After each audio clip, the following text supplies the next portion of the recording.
Muy buenos días a todos los que están conectados a esta transmisión. Hoy día es Sábado Santo.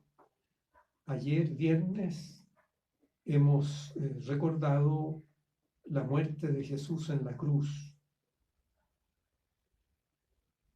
Hoy los discípulos han quedado en una especie de vacío. ¿Qué habrán sentido en ese día?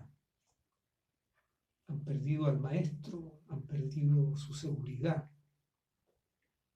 Hay una escena en el Evangelio de Lucas, capítulo 24, cuando dos discípulos vuelven a su pueblo de Emaús en la tarde del domingo y se encuentran con un desconocido que va en la misma dirección y se ponen a conversar. Esa conversación nos puede ayudar a entender un poco mejor lo que han sentido los discípulos el día sábado.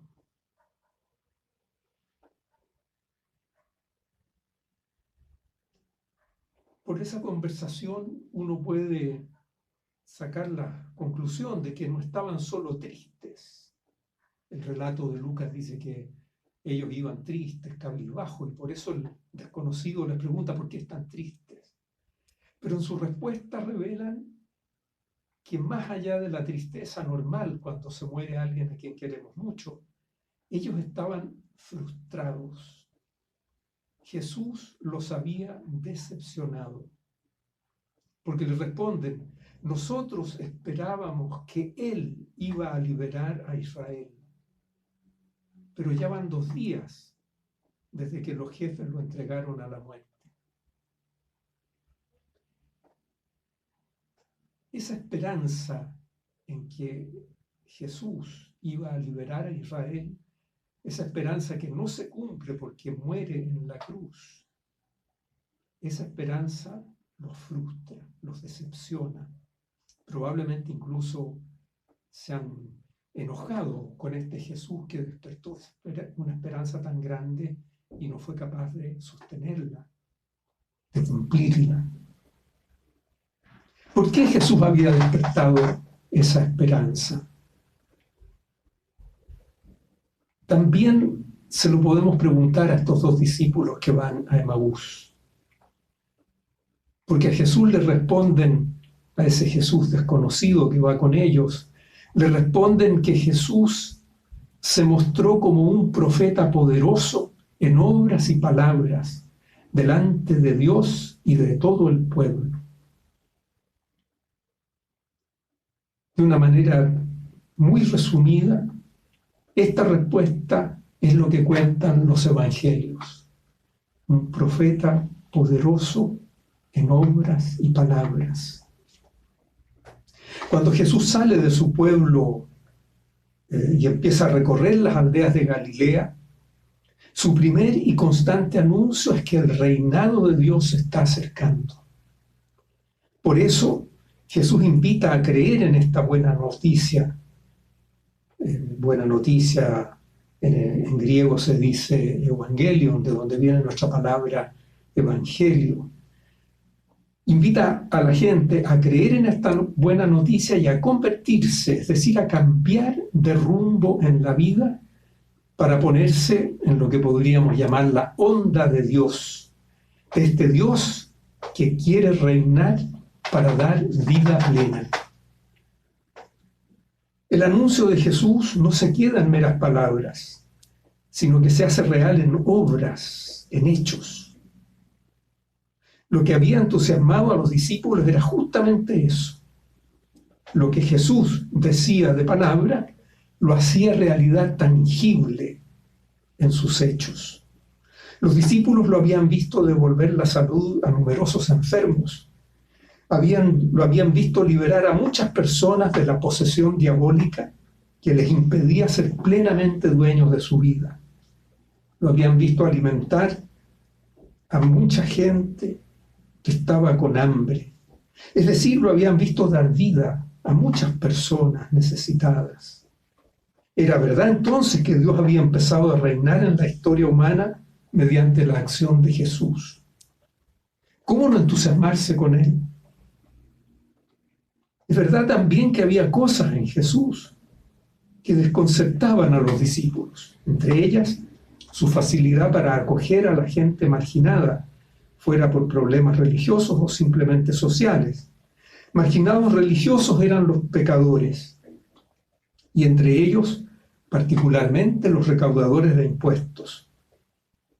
En su mayoría los discípulos estaban formados en la espiritualidad de los fariseos, ya que prácticamente todos los escribas de las sinagogas de los pueblos eran de esa espiritualidad.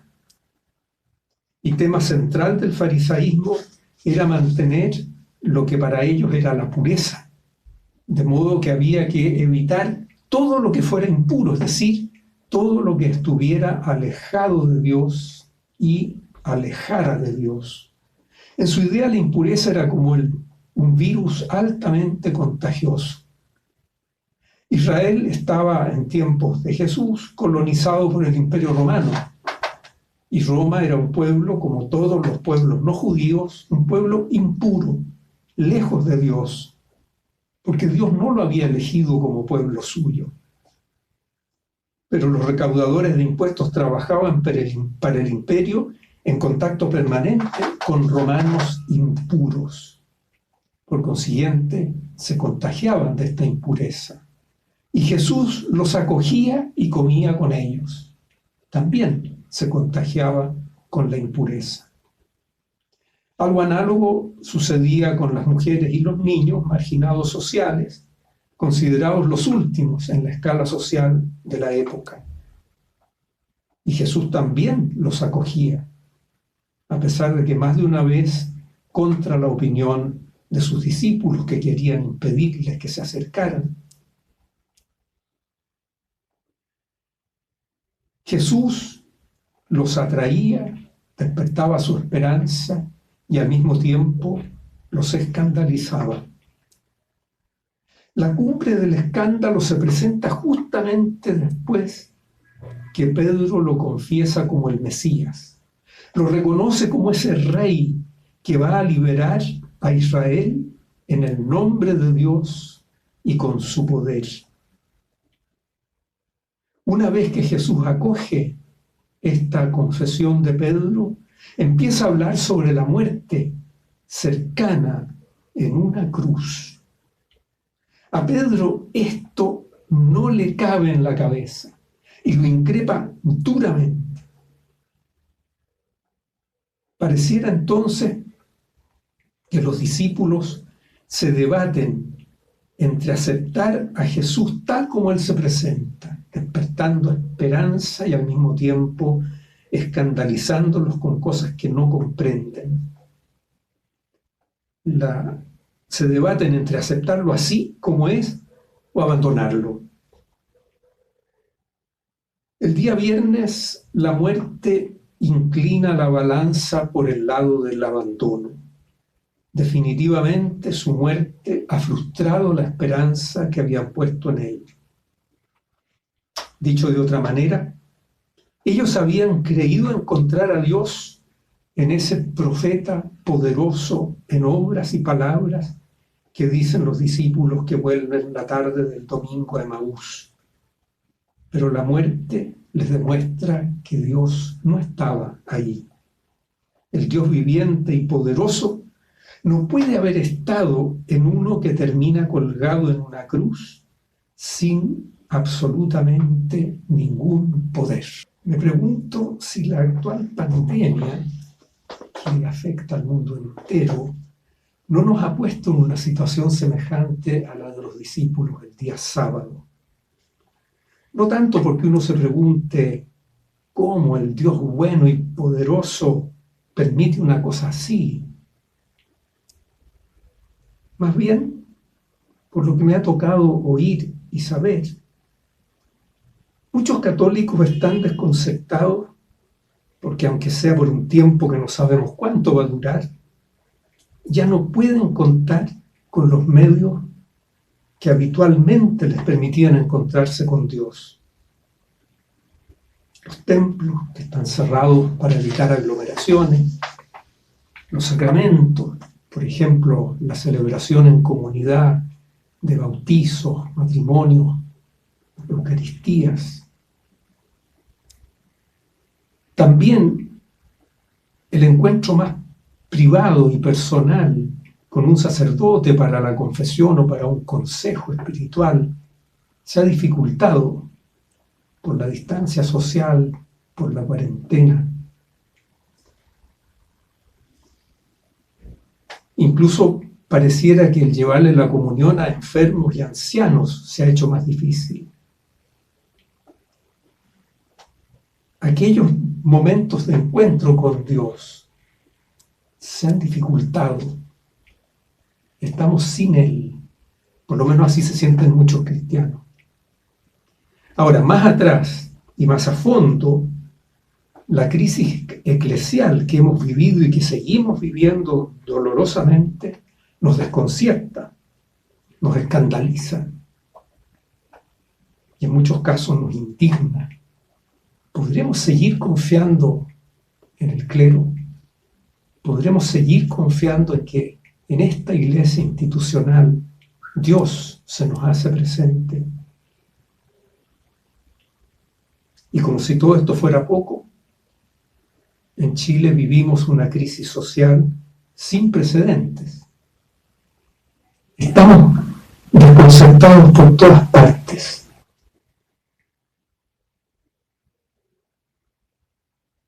Los discípulos tuvieron que hacer una experiencia de desconcierto y de pérdida de seguridad, como la de muchos otros israelitas antes que ellos. Por ejemplo, Juan Bautista se desconcierta porque Jesús no parece calzar con lo que él ha imaginado que sería el Mesías. Y cuando ya está en la cárcel, le envía a 2 discípulos a preguntarle: ¿eres tú el que ha de venir o tenemos que esperar a otro? Es decir, ¿eres tú otro precursor como fui yo? Mucho antes fue también la experiencia de Elías, el primero de los grandes profetas de Israel. En circunstancias de mucho temor, porque ha tenido un conflicto serio con los profetas de Baal, que eran sostenidos por la reina Jezabel, y la reina le ha prometido matarlo. En esas circunstancias Elías huye y se va al monte Horeb, llamado también Sinaí.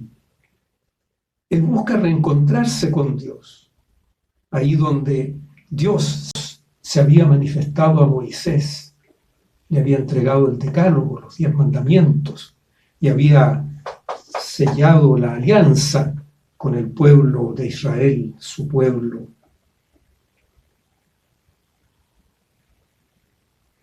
Cuando Moisés recibió los mandamientos, Dios se había manifestado en un huracán, en un terremoto y en un gran fuego.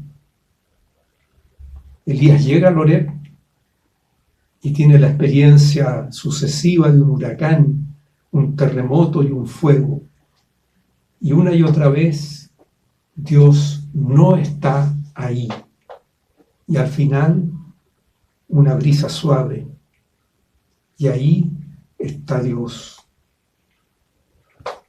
El pueblo de Israel hizo también esa experiencia de pérdida, de desconcierto. Durante varios siglos vivió con la certeza de que Dios estaba con ellos, porque palpaban cada día que había cumplido Él todas sus promesas. Vivían en la tierra que había prometido al primer patriarca Abraham. Tenían el templo de Jerusalén donde Dios había prometido habitar en medio de su pueblo. La dinastía de David se prolongaba ininterrumpidamente ya por 4 siglos desde que Dios se lo prometiera. Y todo eso se derrumba cuando el imperio babilónico derrota al pueblo judío al inicio del siglo VI a.C., destruye el templo y se lleva al pueblo al destierro y trae a esa tierra prometida gentes de otras naciones. Todo aquello en que el pueblo se encontraba con Dios, lo palpaba presente, ya no está. ¿Por qué Dios permite estas experiencias de despojo de pérdida de seguridad que nos desconciertan y nos angustian. El Nuevo Testamento descubrió una respuesta que expone con hondura y claridad sobre todo Juan, tanto en el Evangelio como en su primera carta. Pienso que esta respuesta nos puede ayudar en esta especie de sábado sin Jesús, aparentemente ausente, sin vida, que nos toca vivir a muchos en este tiempo.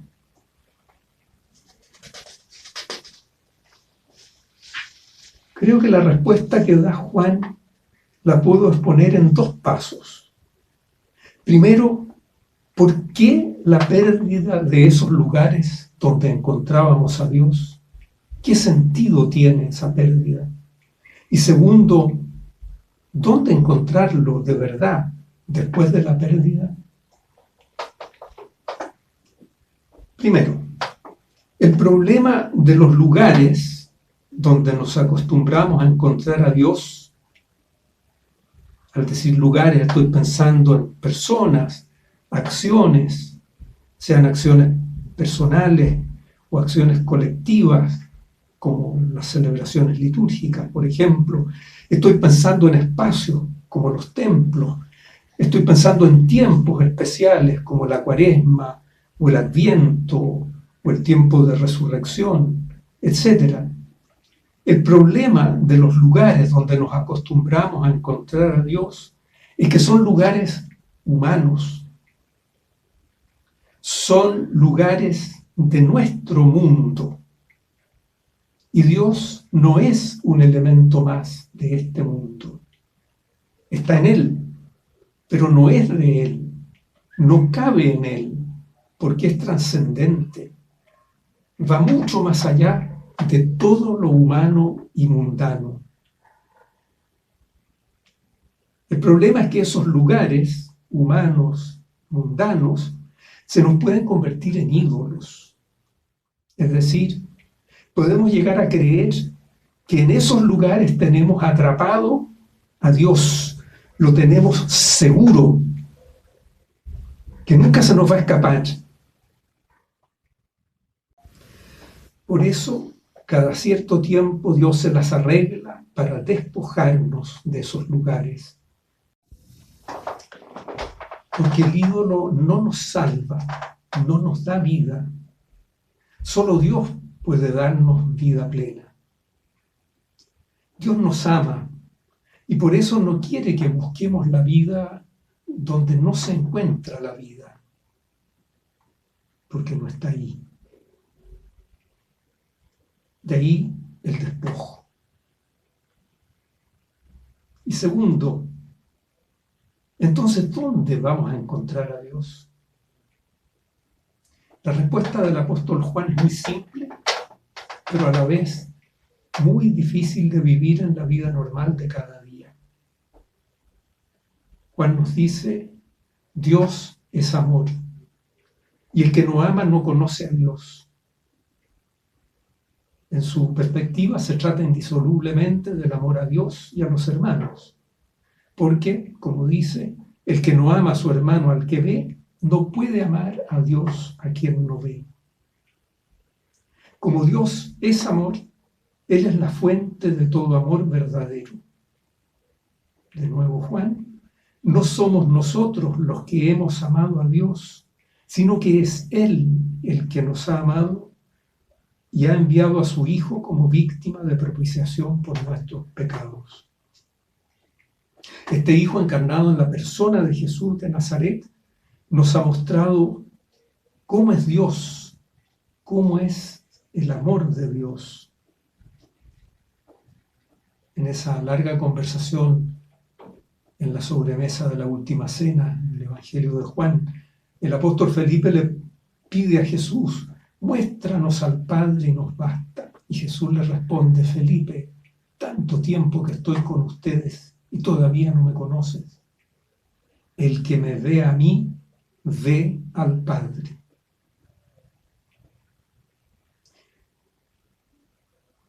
Decíamos en el primer paso que podemos apresar a Dios en nuestros lugares de encuentro.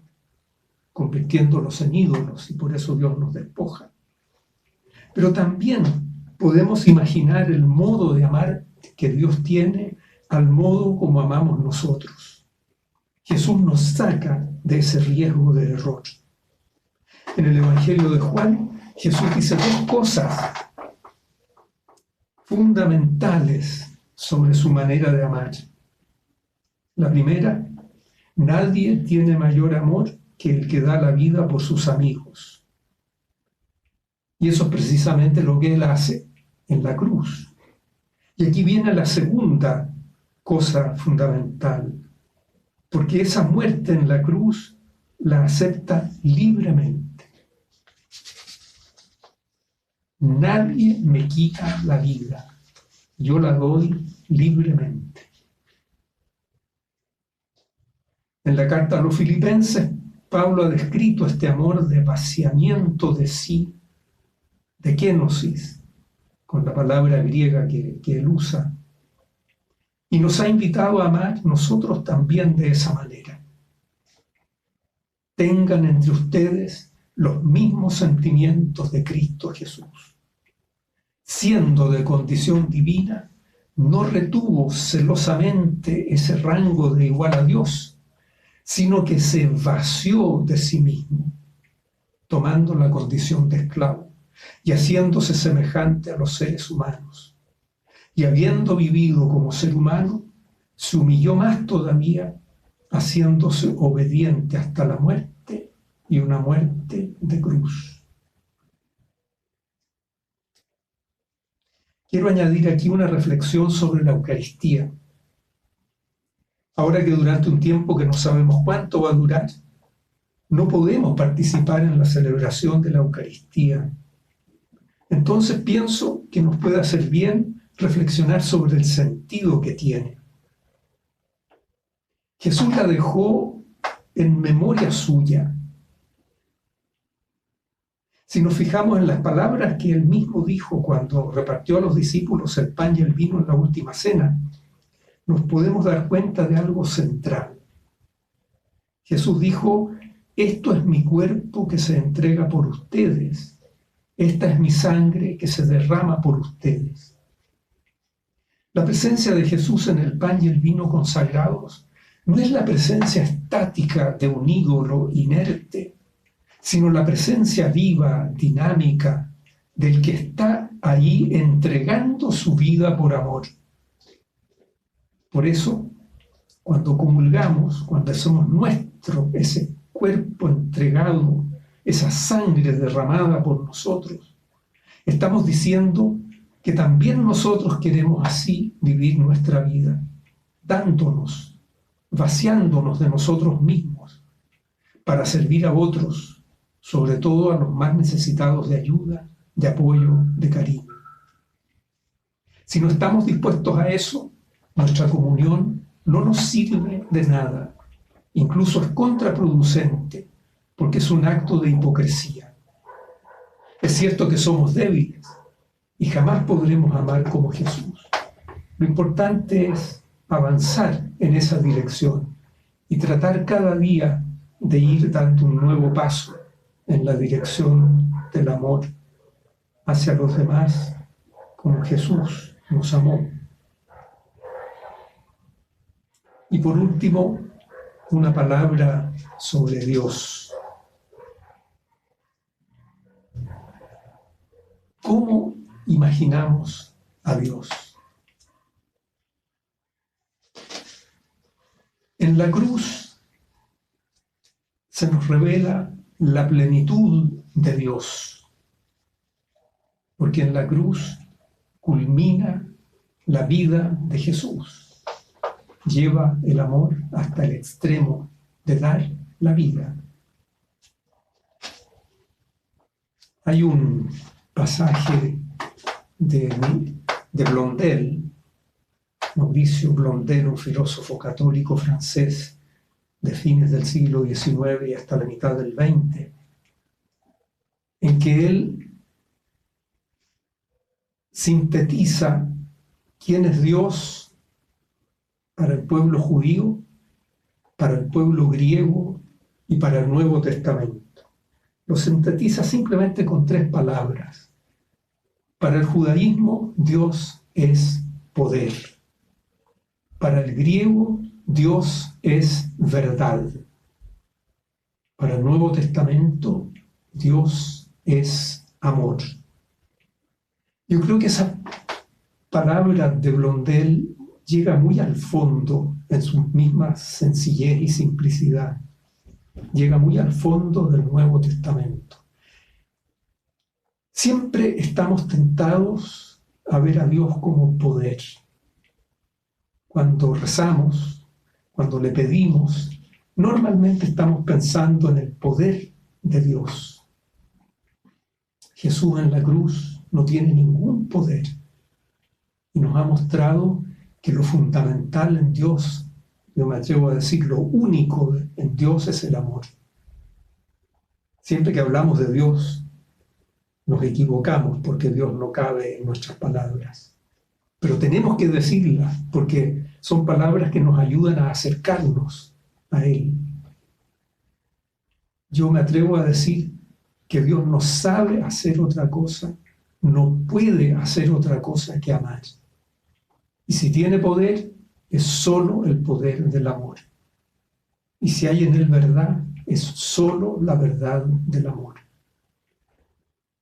Ojalá podamos llevar esta enseñanza de Jesús en la cruz al fondo de nuestro corazón y que ahí fructifique en una vida de amor entregada a los demás.